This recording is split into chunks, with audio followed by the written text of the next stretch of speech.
I think the U.S. government probably has unlocked 0 point or close to 0 point energy, which would be pulling energy out of the vacuum.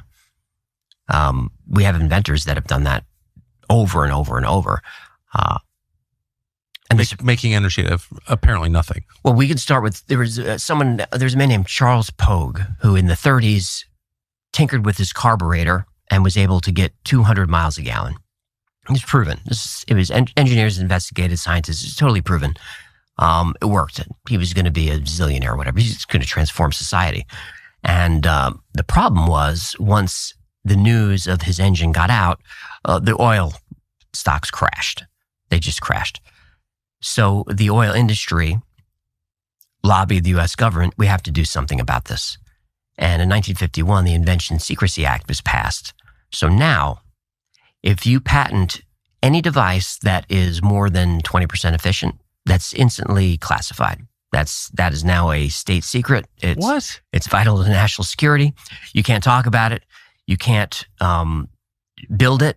And you can't sell it unless you sell it to the U.S. military. You cannot do it. That went on for a while. And then there was a man named Tom Ogle. And Tom is this is the 70s now. He accidentally rewires his lawnmower engine to take the exhaust and pump it back into the carburetor. And this thing runs on a gallon of gas for 78 hours or something like that. So he reconfigures his car. It's like a 1976 Ford Galaxy, like a boat. And he's getting 200 miles to the gallon on the thing. He's offered $1 billion from an oil-producing country. Shell Oil offers him $25 million for the patent that he considers, but they're going to shelve it. So he says no. It's considered, maybe one of the biggest inventions of the century. Suddenly, Tom, without a history of drug use, stumbles out of a bar. He's drunk and he's killed. And that's the end of Tom Ogle's story. And that all disappears. All that research goes away. And this repeats over and over and over again till we get to Stanley Meyer. And you might remember Stanley Meyer and the water car, because this is the 1990s now. So now we have a vehicle that we're not even talking about fossil fuels and protecting a multi-trillion-dollar industry. We've got a car that runs on water using electrolysis, which has been around since the 1700s. But electrolysis requires a lot of energy and perfect water without impurities. But Stanley's figured out how to take tap water, put it into his car, and run his car on water. And what it does is splits the water into hydrogen, oxygen, runs on hydrogen. Hydrogen is a fuel. It works. And it works, and he drives it all over the place. It's all over the news. Engineers look at it. They say, this is the invention of the century. This changes everything. He's offered $1 billion and millions of dollars, and everyone wants his engine. And he's sitting at a Cracker Barrel with his brother and some investors, and they raise a glass to toast the new investment to go into the future. And they take their toast. And Stanley suddenly doesn't feel well. He runs outside. He starts vomiting. His brother chases after him and says, what's going on? And Stanley says, they poisoned me. And he dies. And in the medical examiner's report, it says he died of an aneurysm. But if you read the report, you can tell the medical examiner didn't really like that, because he wrote some other stuff like, he said he was poisoned, but toxicology doesn't really show it. But it says he died of an aneurysm. And that technology is now gone.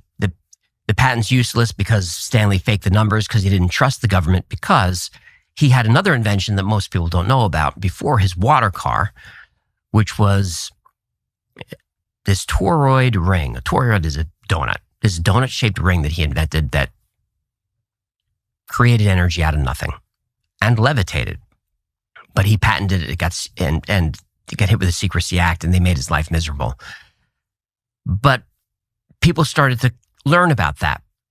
And that brings us, there are other inventors in between. Townsend Brown invents this anti-gravity technology. He runs into all kinds of bad luck. All these men have their research stolen. They're broken into. They're carrying guns. They're threatened. They're disappearing. It happens over and over and over again. I have an episode on this. It's very sad.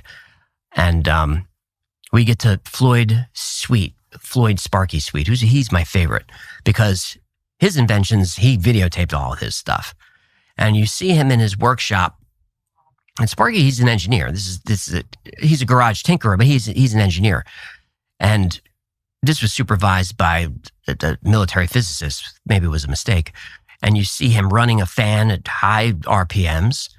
And then he's got light bulbs, all of this energy, and it's all running off this little box the size of a deck of cards. And he puts in 0.03 milliwatts, and he gets out all the watts you want. It's a device that no matter what you attach to it, it just, whatever the need is, it will give you the energy. This is Sparky Suite. This actually connects to UFO technology. I don't know if we'll go there, but it does connect. So Sparky's got this invention. He gets some help from a military physicist. Gets a visit late one night, 2 men in suits come talk to him, say goodnight. He has a heart attack. Ambulance comes. They grab Sparky. The wife is not allowed in the ambulance. He dies. Soon after, a couple of black vans pull up. They take all his stuff, all his notes, every piece of equipment, and it just disappears. And that's the last we hear of it.